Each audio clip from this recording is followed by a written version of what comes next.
parking bench, hunched over something precious in his arms.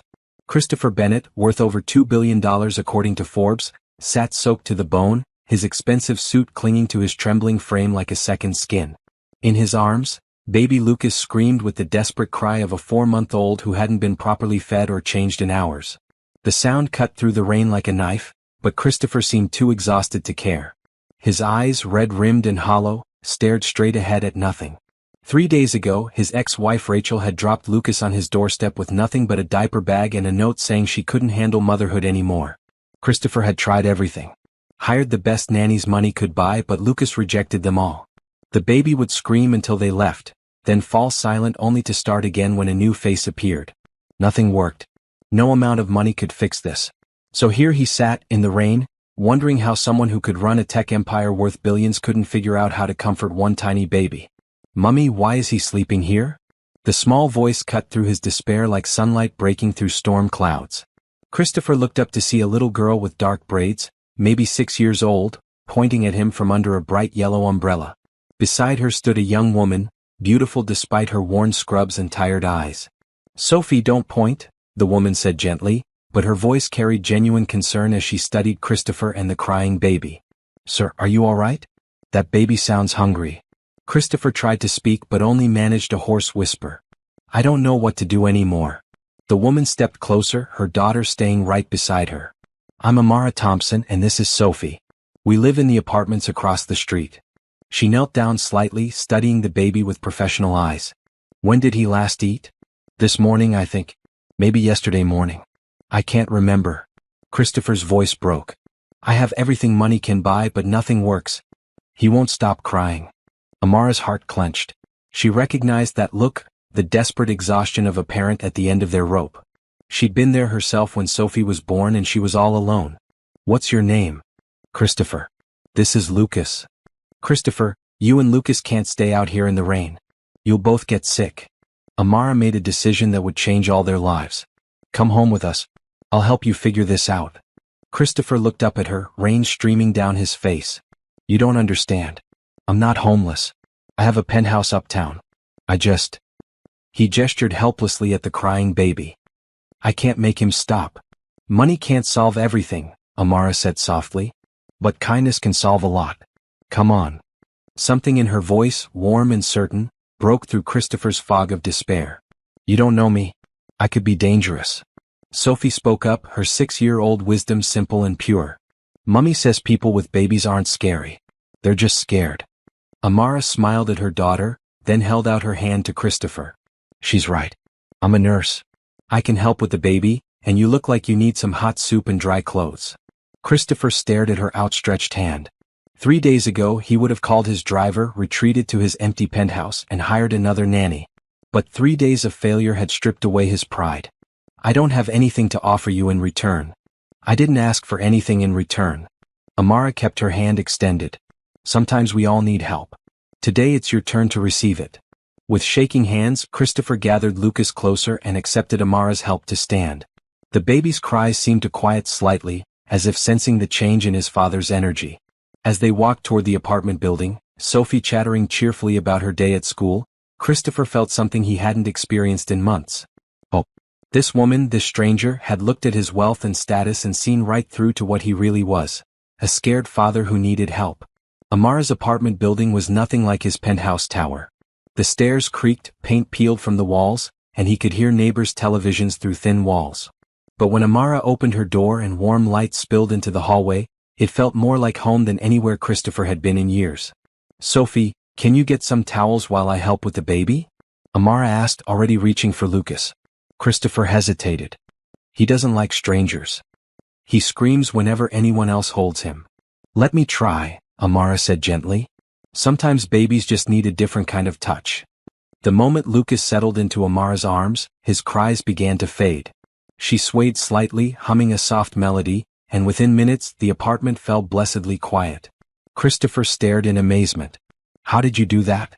"Experience," Amara said simply. And maybe he was just tired of being scared. Babies feel everything we feel. As Christopher stood dripping in the small but tidy living room, watching this woman who barely knew him comfort his son, he realized his life had just taken a turn he never could have planned for. All his money, all his success, meant nothing compared to this simple act of human kindness. "Thank you," he whispered, and for the first time in days meant it completely. Amara's small apartment buzzed with quiet activity as she settled her unexpected guests. Christopher sat at her tiny kitchen table, wearing one of her oversized university sweatshirts while his expensive clothes tumbled in her ancient washing machine. The sight of a billionaire in her old college sweatshirt should have been ridiculous, but something about it felt right. "Here's some tea," Amara said, setting down a mismatched mug. "Sophie's getting her pajamas on, and I've got a clean diaper on Lucas. He's sleeping in the portable crib I kept from when Sophie was little." Christopher wrapped his hands around the warm mug, still amazed at the silence. "I can't believe he's actually quiet. The nannies I hired, they all had degrees from fancy schools, years of experience. None of them could do what you just did." "Sometimes degrees don't teach you the most important things," Amara said, settling across from him with her own tea. "Babies need to feel safe before anything else. He was picking up on your stress." "My stress?" Christopher looked confused. "But I was trying everything to help him." "Were you? Or were you trying to fix a problem?" Amara asked gently. "There's a difference. When Sophie was born, I spent weeks trying to make her stop crying instead of trying to understand what she needed." Christopher considered this. "His mother left him with me 3 days ago. Just dropped him off with a note saying she couldn't handle being a mother. I've been trying to prove I could handle it alone, but you're human," Amara finished. "And being a parent is the hardest job in the world, especially when you're doing it alone." Sophie appeared in the doorway wearing pink pajamas with unicorns. "Mummy, can I see the baby?" Very quietly, Amara whispered. "He's sleeping." Sophie tiptoed to the portable crib and peered down at Lucas. "He's so tiny. Is his daddy going to live with us now?" Christopher's cheeks reddened. "Sophie, I'll be gone tomorrow. I just needed help for tonight." "But where will you go?" Sophie asked with 6-year-old logic. "If you don't know how to take care of the baby, won't he just cry again?" Amara caught Christopher's eye across the small space. "She has a point. Learning to care for a baby takes time." "I can't impose on you any more than I already have," Christopher said. "You've done so much already." "Have you eaten today?" Amara asked, already knowing the answer from his pale complexion. No, I don't think so." Without a word, Amara moved to her small kitchen and began pulling ingredients from cabinets. "Sophie, can you set the table for 3? "I really can't ask you to cook for me," Christopher protested. "You're not asking. I'm offering." Amara began browning ground beef in a skillet. "And before you try to give me money for groceries, save your breath. You can't buy your way out of accepting kindness." Christopher watched her work, efficient and calm despite having 2 unexpected house guests and a baby sleeping nearby. "Why are you doing this? You don't know anything about me." "I know enough," Amara said, adding onions to the pan. "I know you love that baby enough to sit in the rain rather than abandon him. I know you're scared and exhausted and trying your best. That's enough for me. But what if I'm some kind of criminal? What if helping me puts you and Sophie in danger?" Sophie looked up from setting out plastic plates. "Are you a criminal?" "No," Christopher said honestly. "Then you're not," Sophie said with simple 6-year-old finality. "Mummy says most people are good, they're just having bad days sometimes." As the smell of cooking filled the small apartment, Christopher felt his shoulders begin to relax for the first time in days. "I run a technology company," he found himself saying. "I started it in college and it grew bigger than I ever expected. But success in business doesn't prepare you for—" He gestured toward the sleeping baby. "For love," Amara said softly. "Business is about controlling outcomes. Love is about accepting that you can't control everything and that's okay."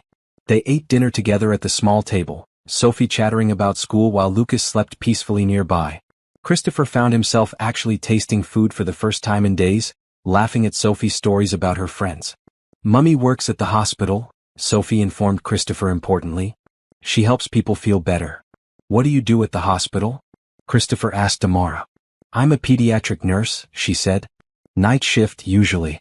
My neighbor Mrs. Rodriguez watches Sophie while I work." Christopher did quick math in his head. Night shift nursing, single mother, this apartment. Amara was barely making ends meet, yet she'd invited strangers home and cooked them dinner without hesitation. When have you ever witnessed such pure kindness from a stranger? When someone extends a helping hand without asking for anything in return, doesn't it make you believe there's still good in the world? Share your thoughts in the comments below, and don't forget to subscribe for more heartwarming stories like this one. After dinner, as Sophie played quietly with her dolls and Lucas continued sleeping, Amara and Christopher found themselves talking on her small couch. She told him about nursing school, about Sophie's father who left when he found out about the pregnancy, about the struggles of raising a child alone. Christopher shared more than he'd intended to. About building his company from nothing, about the loneliness that came with success, about Rachel and her decision to leave Lucas behind. She said she never wanted to be a mother, Christopher said quietly. That she only got pregnant to try to trap me into marriage, but when that didn't work and Lucas was actually born, she realized she couldn't handle the reality. That must have been devastating, Amara said. The worst part is I think Lucas knows. Babies are smarter than we think. He knows she didn't want him, and I think he's been waiting for me to abandon him too. Is that what you want? To abandon him? Christopher looked toward the crib where Lucas slept peacefully. No. He's my son. I love him more than I thought possible to love anyone. But I don't know how to show him that in a way he understands. You do it the same way you show anyone you love them, Amara said simply. You show up. Every day. Even when it's hard. Especially when it's hard. As the evening wore on and it became clear that Christopher had nowhere else to go that night, Amara made up the couch for him. Lucas can stay in the crib in Sophie's room. If he wakes up, wake me. Don't try to handle it alone. I can't let you lose sleep over my problems, Christopher protested. Christopher, Amara said gently, accepting help doesn't make you weak. Makes you human. And that little boy needs his father to be human, not perfect. As Christopher settled onto the couch that was too short for his tall frame, listening to the sounds of a real home for the first time in years, he realized something had shifted inside him. Tomorrow he would have to figure out what came next, but tonight, for the first time since Lucas had been born, both father and son were sleeping peacefully. Christopher woke to the sound of soft humming and the smell of coffee. For a moment he couldn't remember where he was. Then he saw Amara in the kitchen, gently bouncing Lucas while she moved around preparing breakfast. The baby was awake and content, making soft cooing sounds instead of the desperate cries Christopher had grown accustomed to. Good morning, Amara said softly, noticing he was awake. He woke up about an hour ago, but he's been perfectly happy. I think he just needed a good night's sleep. Christopher sat up on the couch, his back protesting the short cushions. You should have woken me. What? You both needed rest. Amara bounced Lucas gently. Besides, I'm used to being up early. Coffee? Please. Christopher accepted the mug gratefully, studying his son. Lucas looked different somehow, more relaxed. He looks peaceful, Amara finished. Babies respond to calm energy. When you're panicked, they're panicked. When you're relaxed, they can relax too. Sophie emerged from her bedroom, hair sticking up in all directions. Morning, Daddy Christopher. Christopher nearly choked on his coffee. Sophie, I'm not. You're taking care of the baby, so you're a daddy? Sophie said matter-of-factly. Can I help feed Lucas? Amara smiled. After you brush your teeth and get dressed for school. As Sophie bounced off to get ready, Amara sat beside Christopher on the couch, still holding Lucas. She has a point, you know. Being a father isn't just about biology. It's about showing up. I want to show up, Christopher said quietly. But I don't know how. Everything I've ever been successful at has been about planning, strategy, execution. He gestured helplessly. This is completely different. Parenting isn't a business plan, Amara agreed. It's more like jazz music. You learn the basics, then you improvise. Christopher watched as she effortlessly shifted Lucas to a more comfortable position. How do you make it look so easy? Practice. And patience with myself when I mess up. Amara met his eyes. Can I ask you something? What's your plan for today? Christopher realized he didn't have one. I suppose I should go home. Try to find another nanny. And if Lucas rejects the new nanny like he did all the others? Christopher had no answer. What if we tried something different? Amara suggested gently. What if you stayed here today? Learned some basics, took it slow? I can't keep imposing on you. You're not imposing. You're accepting help. Amara handed Lucas to Christopher, and amazingly, the baby settled contentedly against his father's chest. Look at that. He trusts you. Christopher stared down at his son, feeling the tiny heartbeat against his own. He does, doesn't he? He always did. You just needed to trust yourself. After Sophie left for school with promises to come straight home to see the baby, Amara began teaching Christopher the basics of infant care. She showed him how to hold Lucas properly, how to read his different cries, how to burp him effectively. The key is confidence, she explained as Christopher successfully changed his first diaper without incident. Babies can sense hesitation. If you're unsure, they get unsure. But what if I hurt him? He's so small. You won't hurt him by being gentle and careful. You'll hurt him more by staying distant because you're afraid. They spent the morning taking care of Lucas together, and Christopher began to see patterns he'd missed before. The way Lucas's cries changed depending on what he needed. How he calmed when Christopher spoke in low, soothing tones.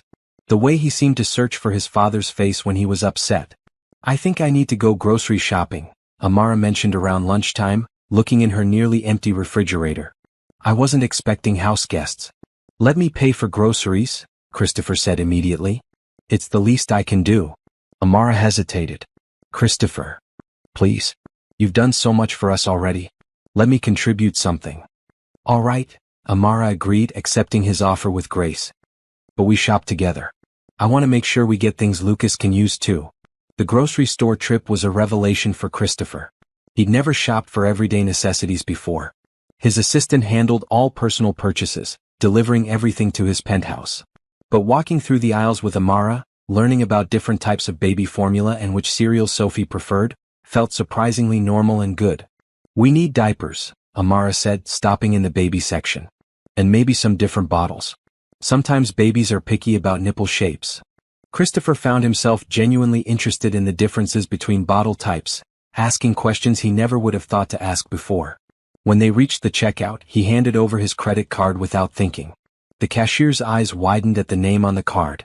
Christopher Bennett? Like the tech guy? Yes, Christopher said simply. Wow. My husband works for one of your subsidiary companies. As they loaded groceries into Amara's modest car, she was quiet. Christopher wondered if learning about his wealth changed things between them. Are you okay? He asked finally. I'm processing, Amara admitted. I knew you had money from your clothes and the way you talked. But I didn't realize you were Christopher Bennett. Does it change anything? Amara considered this as she started the car. It explains some things. Like why you seem so lost about basic baby care. When you can hire people to handle everything, you never learn to handle things yourself. Is that judgment in your voice? No, Amara said firmly. It's understanding. You've lived in a world where money solves problems. But some problems can't be solved with money. They have to be solved with time and patience and love. Back at the apartment, they put away groceries while Lucas napped. Christopher felt more useful than he had in days, learning where Amara kept things, helping organize the new baby supplies. This feels. He started to say, then stopped. Feels like what? Like home, he admitted. My penthouse has everything money can buy, but it doesn't feel like this. Amara smiled. That's because this place has something your penthouse doesn't have. What's that? Love, she said simply. Not the kind you can buy. The kind you build day by day with small acts of kindness. As afternoon turned to evening and Sophie came home from school full of excitement about seeing the baby again, Christopher realized he didn't want to leave. For the first time in his adult life, he was exactly where he belonged. 3 days had passed since Christopher first sat on that park bench, and life had settled into an unexpected rhythm in Amara's small apartment. Each morning, he woke on the couch to find Amara already up, usually holding a content Lucas while she prepared breakfast. Each day he learned something new about caring for his son. He likes when you sing to him, Amara observed, watching Christopher change Lucas on the makeshift changing station they'd set up on the coffee table. Your voice is naturally soothing. I don't sing, Christopher protested, but he found himself humming softly as he worked, and Lucas responded with happy gurgles. You do now, Amara said with a smile.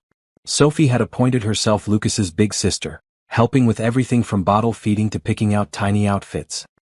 He likes the blue one better than the green one, she announced seriously, holding up 2 onesies. See how his eyes get happy when he sees blue? Christopher studied his son's face and realized Sophie was right. Lucas did seem more alert and content in certain colors. How had he never noticed these small details before? You're very observant, Sophie, he told her, and she beamed with pride. That evening, after Sophie was in bed and Lucas was sleeping peacefully, Christopher and Amara sat on the couch talking quietly. These conversations had become precious to Christopher, a time when he could share thoughts he'd never voiced to anyone. Can I ask you something personal? Christopher said. You can ask. I might not answer, Amara replied with a gentle smile. Sophie's father. Do you ever regret having her? Amara's voice was firm. Never. Not for 1 second. But it must have been hard being alone. Amara was quiet for a moment. The hardest thing wasn't being alone. It was learning to trust myself. Everyone had opinions about what I should do. Keep the baby, give her up, get back with him. But I had to learn to trust that I knew what was best for my child. How did you learn that? By making mistakes and realizing they weren't fatal. By accepting help when I needed it. By understanding that loving someone doesn't mean being perfect, it means being present. Christopher considered this. I've spent my whole life trying to be perfect. In business, perfection is the goal. 0 defects, maximum efficiency. And with Lucas? With Lucas, I'm learning that perfection is impossible. But maybe that's okay. As the days continued, Christopher began to understand what Amara meant about being present.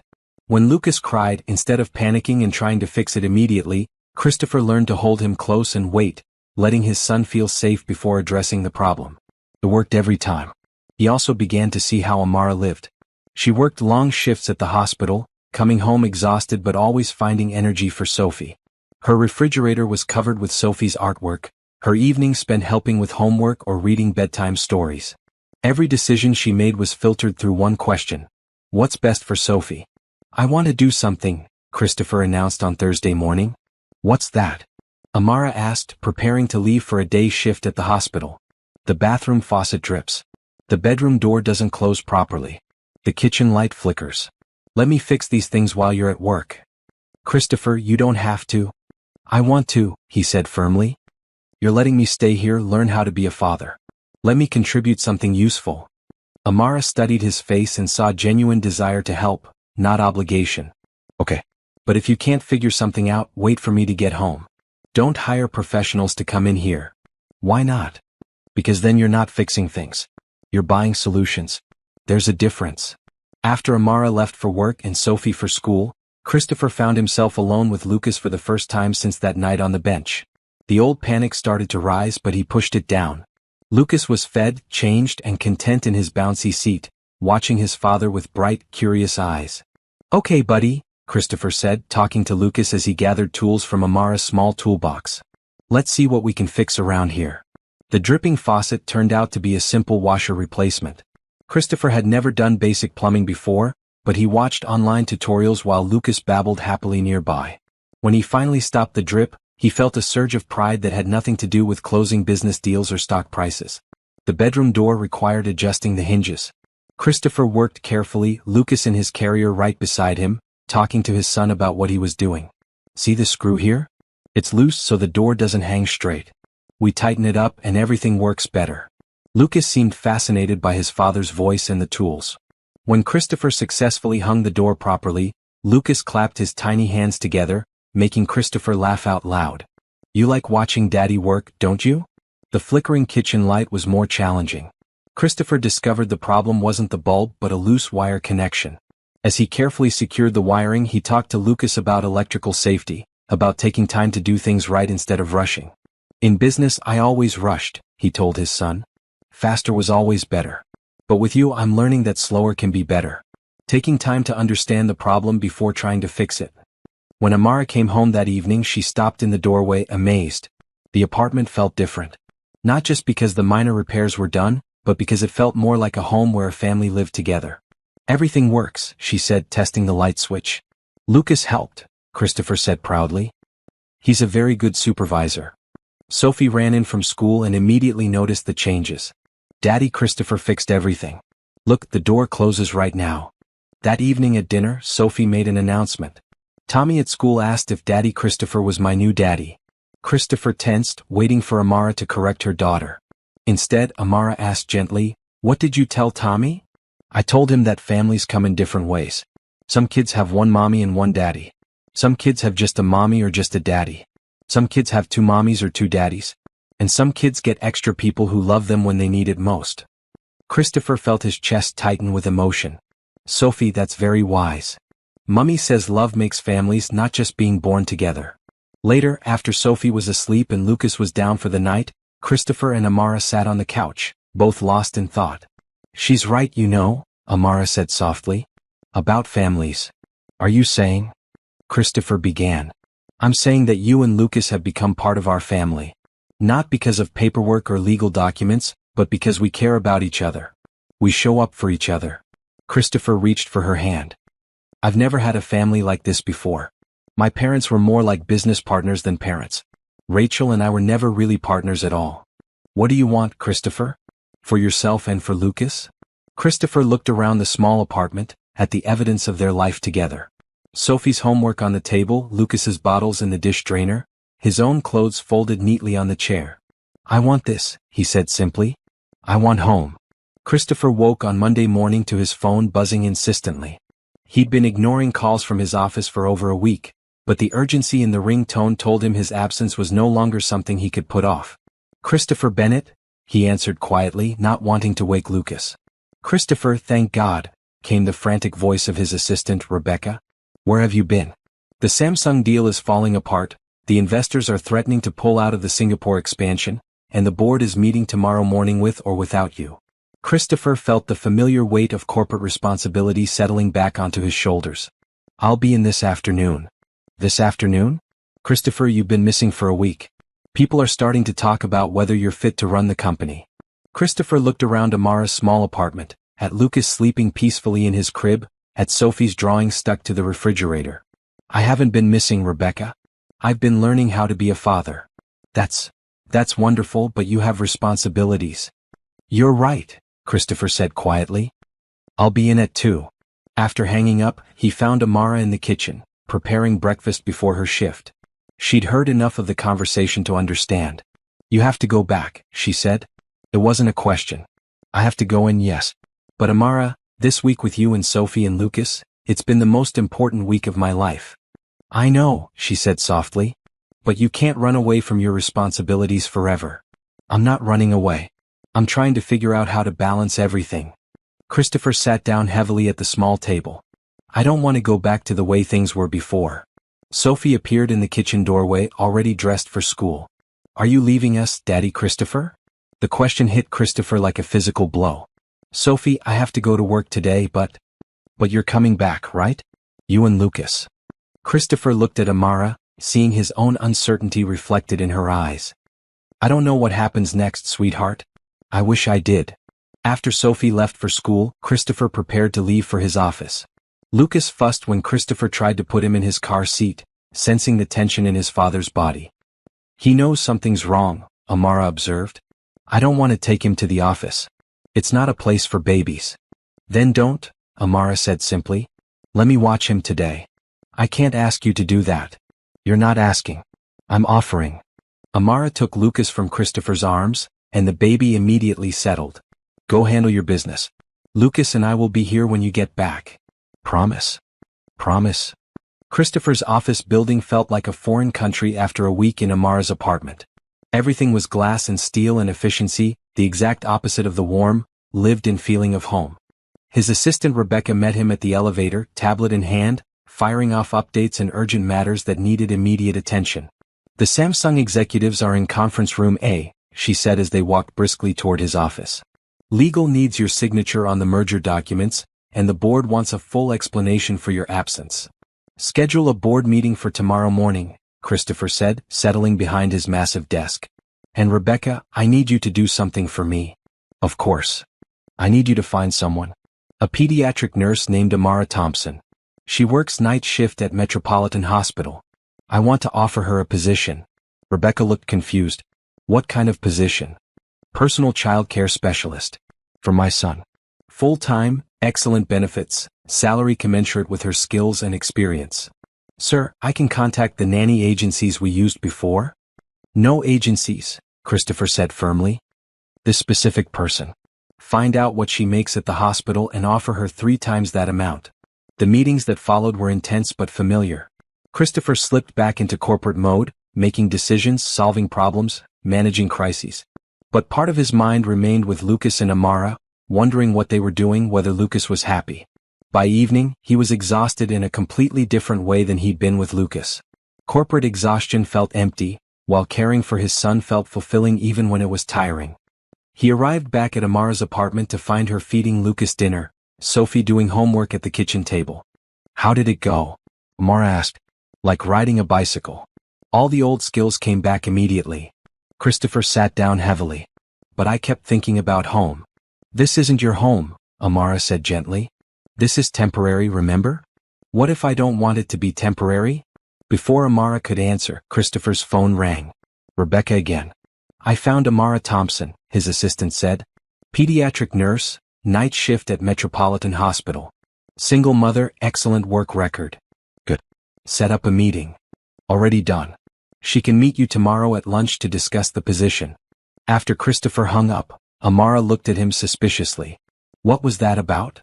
I want to offer you a job, Christopher said. As Lucas's nanny. Full-time, excellent salary, benefits for you and Sophie. Amara set down Lucas's bottle. Christopher. Before you say no, hear me out. You're the only person Lucas responds to besides me. You understand babies in a way I'm still learning. And frankly, I need help. What about my job at the hospital? You'd make more money working for me. You could spend more time with Sophie. You wouldn't have to work night shifts anymore. Amara was quiet for a long moment. And where would this job take place? Your penthouse. Yes. You and Sophie would move in with Lucas and me. You'd have your own suite, complete privacy, but you'd be there to help with Lucas. Sophie looked up from her homework, eyes bright with excitement. We'd live in a penthouse? Like in the movies? Sophie, Amara warned gently. Let me think about this. What's to think about? Christopher asked, genuinely confused. It solves everyone's problems. Does it? Amara asked quietly. Or does it just make you more comfortable with the help you're getting? Christopher felt stung by the implication. That's not what this is about. Isn't it? You're offering to pay me for what I've been doing freely. You're turning kindness into a business transaction. I'm trying to take care of you the way you've taken care of us. By making me your employee? The question hung in the air between them. Christopher realized he might have misunderstood something fundamental about their relationship, but he wasn't sure what. I don't know how to do this, he admitted. I don't know how to accept help without paying for it. I don't know how to be part of a family without it being a business arrangement. Amara's expression softened. Christopher, accepting the job won't change what's happened between us this week. But it might complicate it. How? Because employers and employees have different relationships than friends do. Than family does. Christopher looked at Lucas, now sleeping peacefully in Amara's arms. What do you want me to do? I want you to let me think about it, Amara said. This is a big decision for Sophie and me. Of course. Take all the time you need.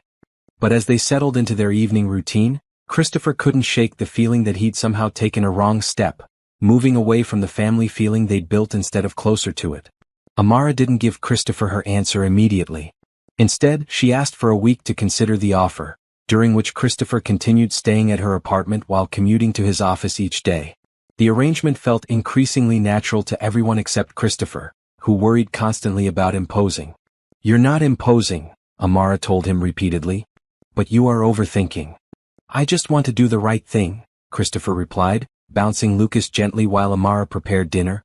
The right thing isn't always the complicated thing, Sophie chimed in from the living room where she was building a blanket fort. Sometimes the right thing is just the happy thing. Christopher was beginning to understand that Sophie, despite being only 6, often saw situations more clearly than the adults around her. When he asked her what she thought about moving to his penthouse, her response was characteristically direct. Will we still be a family there?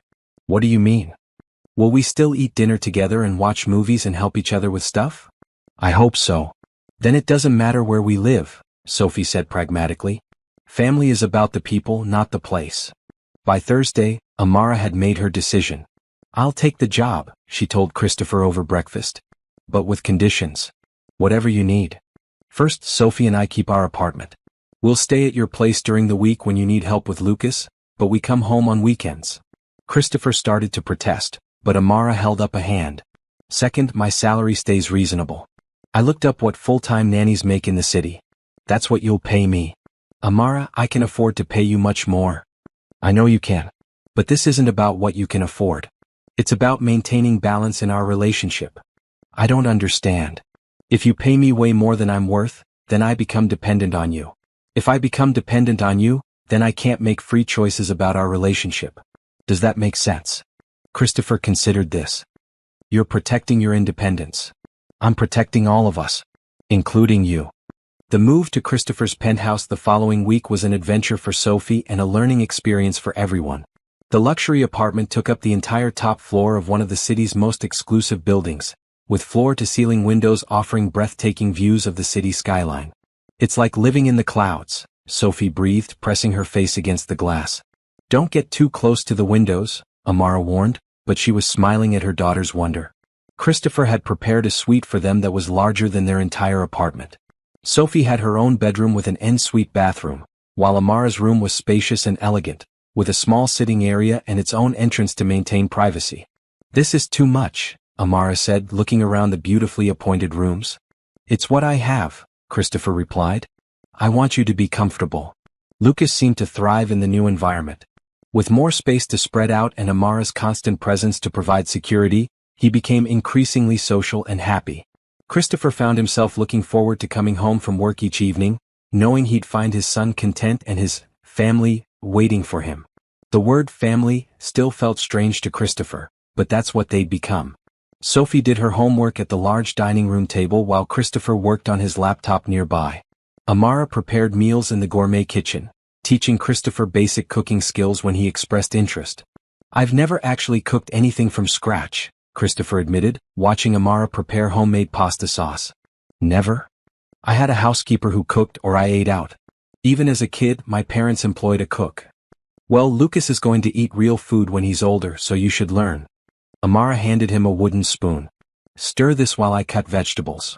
Cooking together became one of Christopher's favorite parts of the day. There was something deeply satisfying about creating something nourishing with his own hands, about the way Sophie helped by setting the table, about Lucas watching them from his high chair with bright, curious eyes. "This is what normal families do, isn't it?" Christopher asked one evening as they cleaned up after dinner. "Define normal," Amara replied, drying dishes while Christopher washed. "I mean, they cook together, eat together, talk about their days." "Some do. Every family creates their own normal." "What's our normal?" Amara smiled. "Our normal is helping each other. Showing up. Being present." Christopher was learning that being present required skills he'd never developed in business. When Sophie needed help with math homework, he couldn't delegate it to an assistant. When Lucas was teething and crying, he couldn't hire someone to fix the problem immediately. He had to sit with the discomfort, offer comfort, and wait for things to resolve naturally. "Patience," Amara told him when he got frustrated with Lucas's fussiness. "Babies don't operate on business timelines." "How do you stay so calm all the time?" "I don't. I just don't panic anymore when things don't go according to plan." "Teach me." "You're already learning. Look how you handled Lucas's bedtime routine tonight." Christopher thought back to that evening's bedtime. Lucas had been overtired and difficult, rejecting his bottle and crying when put in his crib. Instead of calling for Amara immediately, Christopher had picked up his son, dimmed the lights, and simply walked around the apartment, humming softly until Lucas finally relaxed and fell asleep in his arms. "I did handle it, didn't I?" "You've been handling it for weeks now. You just haven't been trusting yourself." The revelation that he could trust himself was profound for Christopher. In business, he trusted his instincts completely. But with personal relationships, he'd always doubted his abilities. Living with Amara and Sophie was teaching him that the same instincts that made him successful in business could be applied to family life, just with different goals. Instead of maximizing profit, he was maximizing happiness. Instead of beating competitors, he was building relationships. Instead of closing deals, he was opening his heart. "I think I'm finally learning how to live," he told Amara one evening after Sophie and Lucas were both asleep. "What do you mean?" "Before this, I was just working. Even my personal life was like work. Everything was a transaction, a goal to achieve, a problem to solve." Christopher paused, looking around the living room where Sophie's coloring books were scattered on the coffee table and Lucas's toys were neatly arranged in a basket. "But this feels like living." "What's the difference?" "Living has room for mess. For things that don't have a purpose except joy. For relationships that don't have an end goal except love." Amara smiled. "You're getting it." "Am I?" "You're here. You're present. You're choosing us over everything else that demands your attention. That's love in action." As Christopher settled into his new life, he realized that success wasn't what he'd always thought it was. Success wasn't just about building wealth or growing companies. Real success was about building relationships, growing as a person, and creating something meaningful that would last beyond any business achievement. For the first time in his adult life, Christopher felt successful in the ways that truly mattered. By the third week of their new living arrangement, a rhythm had developed that felt surprisingly natural to everyone involved.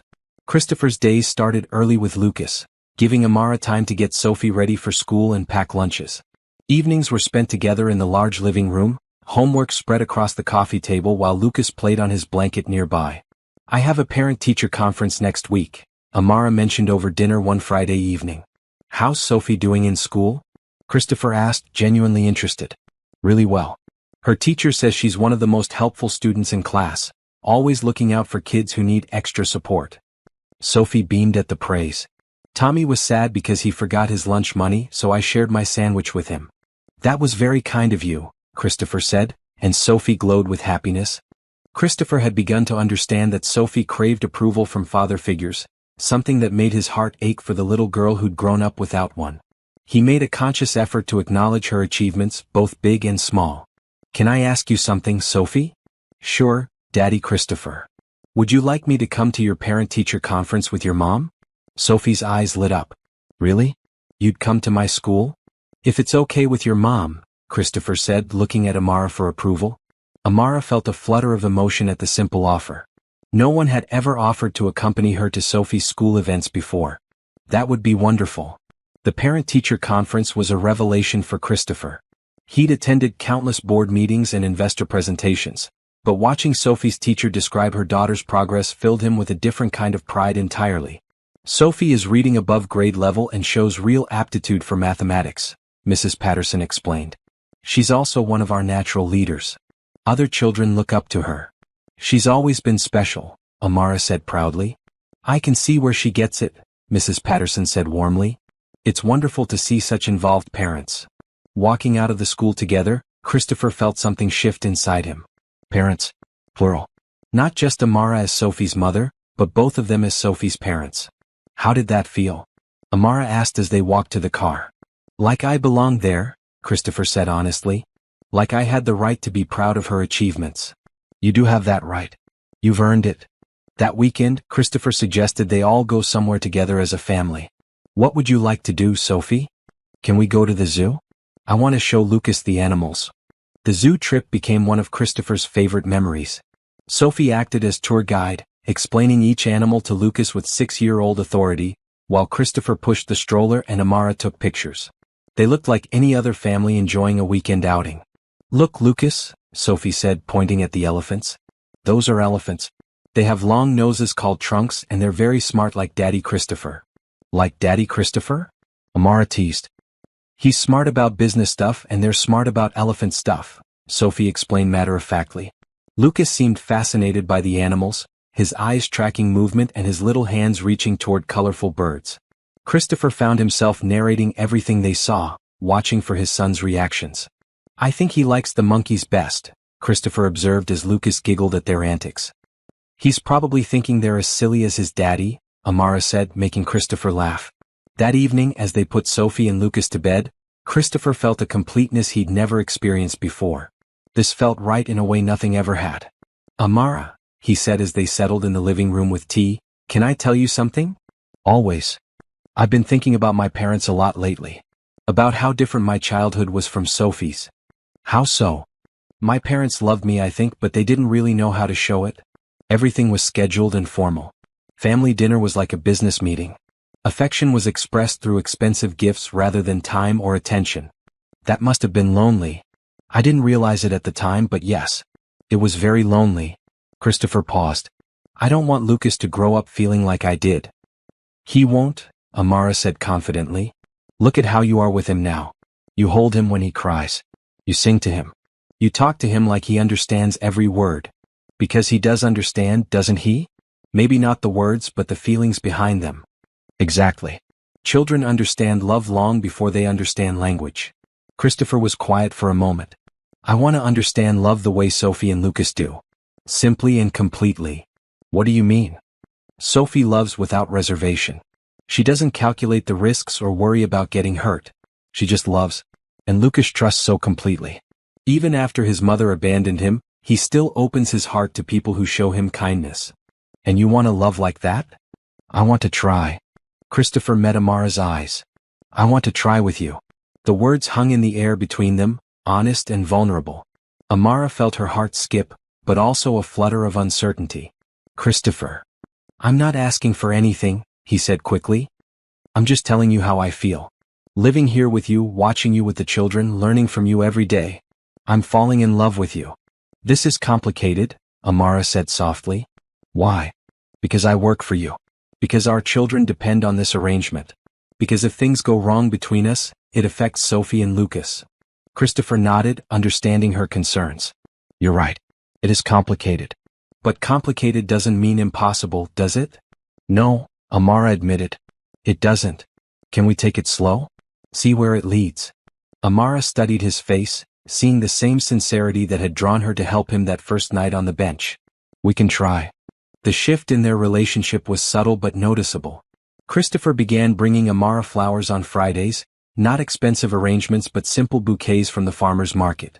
They started watching movies together after the children were asleep, sitting closer on the couch, sometimes holding hands. Sophie noticed, of course. Children always notice changes in the adults around them. "Are you and Mummy getting married?" she asked Christopher one morning as he helped her with breakfast. "Would you like that?" Christopher asked carefully. "I think so. You make Mummy smile more. And you make really good pancakes." "Those are both important qualifications for a husband," Christopher said seriously, making Sophie giggle. "Plus you love Lucas and me." "I do love you and Lucas. Very much." "Then you should probably marry Mummy," Sophie said with 6-year-old logic. "That's what people do when they love each other." As Christopher flipped pancakes and listened to Sophie's reasoning, he realized she was absolutely right. People who love each other do get married. They build families and homes and futures together. For the first time since his divorce, Christopher began to imagine a future that included marriage, not as a business partnership but as a union of hearts and lives genuinely committed to each other. Life had settled into a beautiful routine when the phone call came that threatened to destroy everything they'd built. Christopher was at the office when his lawyer called with news that made his blood run cold. "Rachel's filed for custody of Lucas," the lawyer explained. "She's claiming you're an unfit father due to your recent lifestyle changes." "Lifestyle changes?" Christopher repeated, his voice tight. "She's claiming you've abandoned your responsibilities, that you're living with a woman of questionable character, and that Lucas would be better off with her." Christopher felt rage building in his chest. "She abandoned him. She left him with me and said she never wanted to see him again." "I know that, Christopher, but the family court system often favors mothers. We need to prepare for a fight." That evening, Christopher came home to find Amara and Sophie playing with Lucas in the living room. The scene that usually filled him with joy now filled him with terror.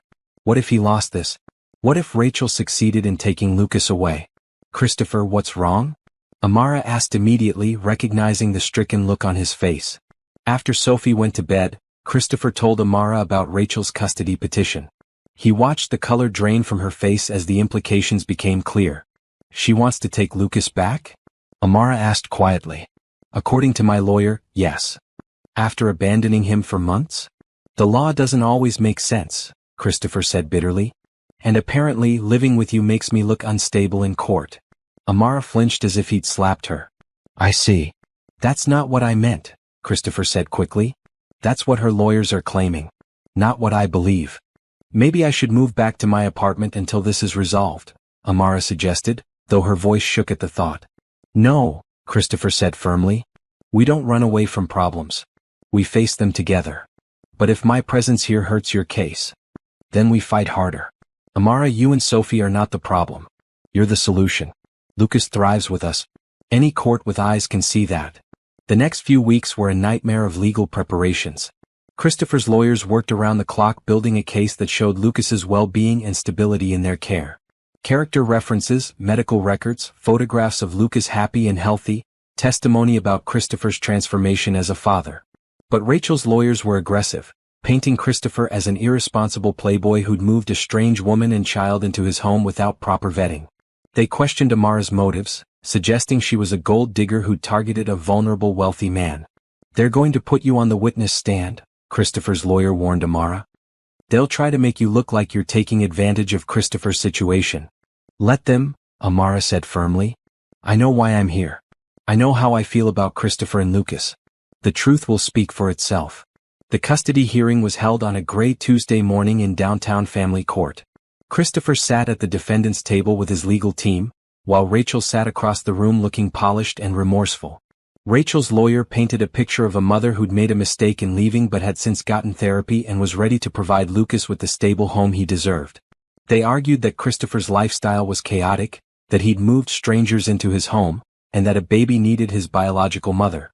"Ms. Thompson," Rachel's lawyer said when Amara took the witness stand, "how long have you known Mr. Bennett?" "About 4 months." "And you moved into his expensive penthouse after knowing him for how long?" 3 weeks. "That seems rather fast, doesn't it? Moving in with a man you barely knew." "I didn't move in with a man I barely knew," Amara said calmly. "I accepted a job caring for a baby who needed help. A very well-paying job, I'm sure. A fair job that allows me to provide better for my daughter while helping a family that needed support. Isn't it true that you saw an opportunity to improve your financial situation by targeting a wealthy single father?" Amara's jaw tightened, but her voice remained steady. "No, that's not true at all." "Then explain how a chance encounter led to you living in a penthouse within weeks." "I encountered a scared father and a crying baby on a park bench in the rain," Amara said, her voice growing stronger. "I offered help because it was the right thing to do. When I realized Christopher needed ongoing support learning to care for Lucas, I accepted his job offer because I could see that Lucas was thriving with consistent, loving care. When have you ever seen someone attack a person's kindness and try to make it look selfish? When good people are painted as villains for helping others, doesn't it make you want to stand up for what's right? Share your thoughts about protecting families like this one, and subscribe for more stories about love triumphing over legal battles. Christopher's lawyer then called witnesses who testified about the transformation they'd seen in both Christopher and Lucas. Rebecca, his assistant, testified about how much happier and more focused Christopher had become. Mrs. Rodriguez, Amara's neighbor, testified about Amara's character and dedication as a mother. But the most powerful testimony came from an unexpected source. Sophie, despite being only 6 years old, was allowed to speak to the judge privately about her home situation. "I love living with Daddy Christopher and baby Lucas," Sophie told the judge simply. "Daddy Christopher helps me with homework and comes to school stuff. Lucas laughs when I sing to him. We're a family now." When the judge asked Sophie what she thought would happen if Lucas had to leave, her answer was heartbreaking in its simplicity. "He would be sad. And Daddy Christopher would be sad. And Mummy would cry. And I would miss my baby brother." The judge took a recess to consider the evidence. During the break, Christopher, Amara, and Sophie sat together in the hallway holding each other tight. "Whatever happens," Christopher told Amara, "this hasn't been a mistake. You and Sophie have made Lucas and me better people." "It won't matter what the judge decides," Amara replied. "We'll always be a family in our hearts." When court reconvened, the judge delivered his decision with careful authority. "This court has heard testimony about Ms. Williams's regret for abandoning her child and her desire to resume custody. However, this court's primary concern is the best interest of the child in question." Christopher held his breath.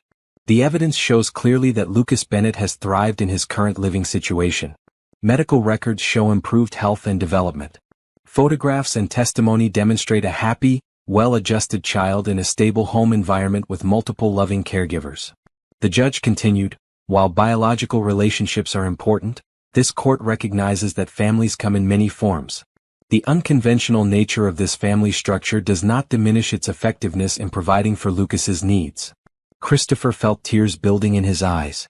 "Therefore, this court awards primary custody of Lucas Bennett to his father, Christopher Bennett, with supervised visitation rights for the biological mother.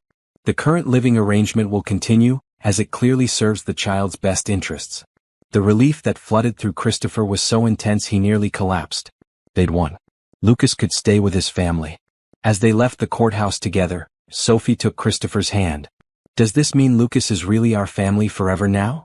"Forever and always," Christopher promised, lifting her into his arms while Amara carried a sleeping Lucas. They'd faced the challenge together and emerged stronger. Now nothing could tear their chosen family apart. The custody victory should have been the end of their legal troubles, but Rachel's determination to regain control of Lucas proved stronger than anyone anticipated. Within a week of losing the custody hearing, she filed an emergency appeal, claiming new evidence of Christopher's unfitness as a parent. What new evidence could she possibly have? Christopher asked his lawyer during an emergency meeting. "She's claiming that you're financially unstable due to recent business losses, and that you're putting Lucas at risk by having him around unvetted individuals," the lawyer explained grimly. Christopher felt sick. The Samsung deal fell through last month, but that hardly makes me financially unstable. And what unvetted individuals? She's hired a private investigator.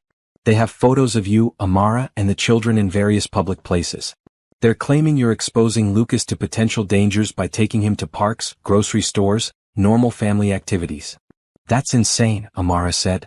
Those are normal, healthy activities for a baby. In family court, everything can be twisted, the lawyer warned. She's also questioning your living arrangement again, suggesting it's inappropriate for Lucas to be exposed to an unmarried couple's relationship. The hearing was scheduled for the following month, giving Rachel's legal team time to build their case while Christopher's team prepared their defense. The stress began affecting everyone in the household. Lucas, sensitive to the tension around him, became fussier and more clingy. Sophie worried that they might have to move again, asking repeatedly if they were still going to be a family. Christopher threw himself into work to distract from his anxiety, while Amara struggled with guilt over potentially being the cause of Lucas losing his father. Maybe I should step back, Amara suggested one evening after a particularly difficult day when Lucas wouldn't stop crying. If the court thinks our relationship is inappropriate for Lucas. No, Christopher said firmly, taking Lucas from her arms. We don't solve problems by running away from each other. We solve them by standing together. But what if standing together costs you your son? Christopher looked down at Lucas, who was finally beginning to calm in his father's arms, then back at Amara. What kind of father would I be if I taught my son that love is something to hide or be ashamed of? What kind of man would I be if I abandoned the woman I love when things get difficult? Christopher. I love you, Amara. I love Sophie. I love the family we've built together. And I'll fight for all of it. The weeks leading up to the hearing were intense with preparation. Christopher's legal team gathered evidence of his financial stability, his growth as a father, and the positive impact Amara and Sophie had on Lucas's development. They compiled testimonials from neighbors, Sophie's teachers, Lucas's pediatrician, and colleagues who'd witnessed Christopher's transformation. But Rachel's team was equally prepared. They presented financial analysis suggesting Christopher's business was more unstable than it appeared, questioned the appropriateness of his relationship with an employee, and brought in child psychology experts who testified about the potential confusion for Lucas of having so many parental figures. The day of the hearing, the courtroom was packed with supporters on both sides. Mrs. Rodriguez came to support Amara, along with several colleagues from the hospital. Christopher's business partners and longtime friends filled the seats behind him. Rachel took the stand first, presenting herself as a reformed mother who'd made mistakes but was now ready to provide Lucas with the stable, traditional home he needed. I was overwhelmed and made poor choices, she testified, tears streaming down her face. But I've been in therapy, I've prepared a proper nursery, and I can offer Lucas something Mr. Bennett cannot, a mother's love. When it was Christopher's turn to testify, he spoke from his heart about the journey he'd been on since that night on the park bench. For months ago I was lost, he said, his voice steady despite his nerves. I had all the money in the world but I had no idea how to be a father. Lucas was crying constantly, and I was failing him every day. He continued, then I met Amara and Sophie who taught me that being a father isn't about being perfect. It's about showing up. It's about learning and growing and putting your child's needs first, even when it's hard. Christopher's voice grew stronger. Lucas isn't confused by our family structure. He's secure in it. He knows he's loved by multiple people who would do anything for him. He has a father who's learned to prioritize being present over being successful. He has Amara who has more natural mothering instinct than anyone I've ever met. And he has Sophie who treats him like the most precious little brother in the world. When Amara testified, she spoke simply and honestly about her love for Lucas and her commitment to his well-being. I didn't seek out this situation, she said. But when I saw a father and child who needed help, I couldn't walk away. Lucas has become like my own son. Not because I'm trying to replace his biological mother, but because that's what happens when you open your heart to a child who needs love. The most powerful testimony came from Dr. Patricia Williams, a family therapist who had observed their family dynamics through the legal process. In my 20 years of practice, I have rarely seen a child as secure and happy as Lucas Bennett, she testified. He has formed healthy attachments to multiple caregivers, which actually makes him more resilient, not less. The family structure may be unconventional, but it is undeniably functional and loving. After both sides presented their cases, the judge took a longer recess than before to consider all the evidence. During the wait, Christopher, Amara, Sophie, and even little Lucas sat together in the hallway, a family united regardless of what the court decided. "I'm proud of us," Christopher told them quietly. "Whatever happens, I'm proud of who we've become together." When the judge returned, his decision was thorough and decisive. "This court has now heard extensive testimony about what is best for Lucas Bennett," he began. "While I appreciate Ms. Williams's efforts at self-improvement, the evidence clearly shows that Lucas has not only survived but thrived in his current family situation." The judge continued, "The unconventional nature of this family does not make it less valid. In fact, the evidence suggests that Lucas is benefiting from having multiple dedicated caregivers who work together seamlessly for his well-being." Christopher felt Amara's hand squeeze his tighter.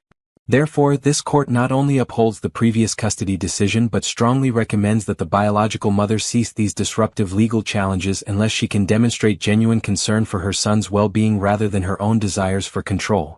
The relief in the courtroom was palpable. They'd won again, but more than that, the judge had validated their family structure as legitimate and beneficial for Lucas. As they left the courthouse for the second time, Sophie asked the question that had been on everyone's mind. "Does this mean she can't try to take Lucas away anymore?" "It means," Christopher said, lifting her into his arms while Amara held Lucas, "that our family is legally recognized and protected. We're real in the eyes of the law now." "We were always real," Sophie said matter-of-factly. "Love makes families real, not judges." Once again, the 6-year-old had summarized everything perfectly. They were a family because they chose to be, because they showed up for each other, because they loved without reservation. The legal recognition was just the world catching up to what they'd known all along. 6 months after the final custody hearing, life had settled into the kind of peaceful routine that Christopher had never believed possible. Lucas, now 10 months old, was crawling everywhere and pulling himself up on furniture, his personality blossoming more each day. Sophie had adjusted beautifully to her role as big sister, and her grades at school continued to excel. But the most significant change was in Christopher himself.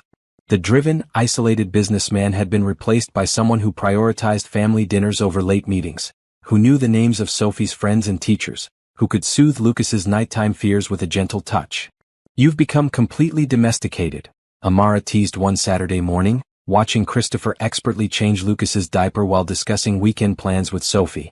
"Is that a bad thing?" Christopher asked, lifting Lucas into his arms. "It's a wonderful thing," Amara replied, kissing his cheek softly. Their relationship had deepened naturally over the months, moving from friendship to partnership to love without drama or complications. They simply fit together like pieces of a puzzle that had been waiting to be completed. "Amara," Christopher said that evening after Sophie and Lucas were both asleep, "can we talk?" "Always," she replied, settling beside him on the couch with her tea. Christopher pulled out a small velvet box, but instead of dropping to one knee dramatically, he simply held it between them. "I know this might seem sudden to some people," he began, "but it doesn't feel sudden to me. It feels like this is what I've been moving toward my whole life." Amara's eyes filled with tears as she looked at the simple but beautiful ring. "I don't want to marry you because it would look better in court, or because it would make our living situation more conventional, or because it's what people expect," Christopher continued. "I want to marry you because you've taught me what love actually means. Because you've shown me how to be the kind of man I want to be. Because I can't imagine my life or Lucas's life without you and Sophie in it. Christopher. I know we started as strangers who helped each other in a crisis, but we've become something much more important than that. We've become a family.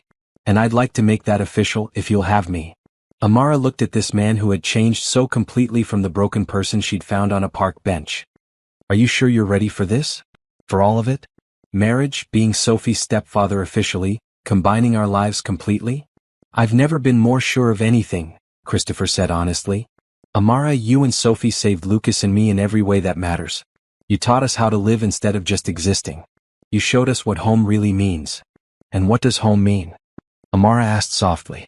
"Home is where love lives," Christopher replied, echoing something Sophie had said weeks earlier. "Home is where people show up for each other, where mistakes are forgiven, where every day is a chance to love each other better." Amara reached for the ring box, her hands trembling slightly. "Yes," she whispered. "Yes, I'll marry you." As Christopher slipped the ring onto her finger, both of them were crying happy tears.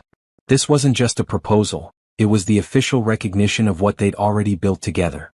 The engagement was celebrated quietly with just the four of them. Sophie was ecstatic, immediately beginning to plan what she called the most beautiful wedding ever, while Lucas clapped his hands and babbled as if he understood the significance of the moment. They decided on a simple ceremony in the apartment where they'd first become a family. It seemed fitting to celebrate their new beginning in the place where their love had first taken root. The wedding day was perfect in its simplicity. Mrs. Rodriguez came to witness, along with Rebecca from Christopher's office, a few colleagues from Amara's hospital, and Sophie's teacher, who had become a friend to the family. The ceremony was performed by a family court judge who had witnessed their journey. Sophie served as maid of honor, carrying Lucas down the short aisle in their living room. She wore a simple blue dress and a flower crown she'd made herself, while Lucas wore a tiny suit that made him look impossibly adorable. Amara wore a simple ivory dress that made her look radiant, while Christopher chose a gray suit that somehow managed to look both elegant and approachable. When it came time for vows, Christopher spoke from his heart. "Amara, when you found me on that bench, I was lost in every way that mattered. You didn't just help me learn how to take care of Lucas. You helped me learn how to take care of myself, how to be present, how to love without fear. You've made me a better father, a better man, and a better human being." He continued, his voice steady despite his emotion. "I promise to show up for you every day in big ways and small ways. I promise to love Sophie like she's my own daughter because she is. I promise to build a life with you that's based on kindness, honesty, and putting our family first." Amara's vows were equally heartfelt. "Christopher, when I offered to help you that night, I thought I was just doing what anyone would do. I had no idea you would change my life so completely. You've shown Sophie what it means to have a father who's present and engaged. You've given us security and stability, but more than that, you've given us love." She paused, looking at Sophie and Lucas before continuing. "I promise to support your dreams while never letting you forget what's most important. I promise to love Lucas like he's my own son because he is. I promise to build a home with you where our children feel safe to be themselves, where love is expressed freely, and where every day is a celebration of what we have together." When the judge pronounced them husband and wife, the small gathering erupted in cheers. But the most beautiful moment came when Sophie, without being asked, took Lucas's tiny hand and placed it on top of Christopher and Amara's joined hands. "Now we're all connected," she announced with 6-year-old wisdom that made every adult in the room tear up. The reception was held in their living room, with takeout from their favorite restaurant and a simple cake that Sophie had helped decorate. Lucas took his first steps that day, walking unsteadily from Christopher's arms to Amara's while everyone cheered. "He waited for the wedding," Sophie said with absolute certainty. "He wanted to walk at the wedding so everyone could see how happy he is." Later that evening, after their guests had gone home and the children were asleep, Christopher and Amara sat together on their couch, still in their wedding clothes but barefoot and comfortable. "How does it feel to be married?" Amara asked, admiring her wedding ring. "It feels like coming home," Christopher replied, pulling her closer. "It feels like the most natural thing in the world." "No regrets about giving up the bachelor-billionaire lifestyle?" Christopher laughed. "You mean the lonely penthouse and the string of meaningless relationships?" "Not for a second." They sat in comfortable silence, listening to the sounds of their home. Sophie talking in her sleep in the next room, Lucas making soft baby sounds through the monitor, the familiar creaks and settles of a place where a family lived and loved. "Do you remember what you said to me that first night?" Christopher asked. "About how sometimes we all need help?" "I remember." "You were wrong about one thing," Christopher said softly. "What's that?" "You said it was my turn to receive help that night. But the truth is you needed help too. You needed help providing for Sophie, help giving her the life she deserved, help not having to carry everything alone anymore." Amara considered this. "So we helped each other." "We saved each other," Christopher corrected. "All 4 of us. We created something beautiful out of our individual struggles." As they prepared for bed that night, Christopher reflected on how much had changed since that rainy evening when a 6-year-old girl had asked an innocent question that changed everything. "Mummy, why is he sleeping here?" had been the beginning of a love story that proved families could be chosen, that love could heal the deepest wounds, and that sometimes the most important help comes from the most unexpected places. 1 year later, as Christopher watched his wife give Lucas his breakfast while Sophie helped by getting his sippy cup, he realized he'd found something worth more than all his business success combined. He'd found home. Not a place but people. Not perfection but presence. Not wealth but love. And in the end, love was the only success that truly mattered.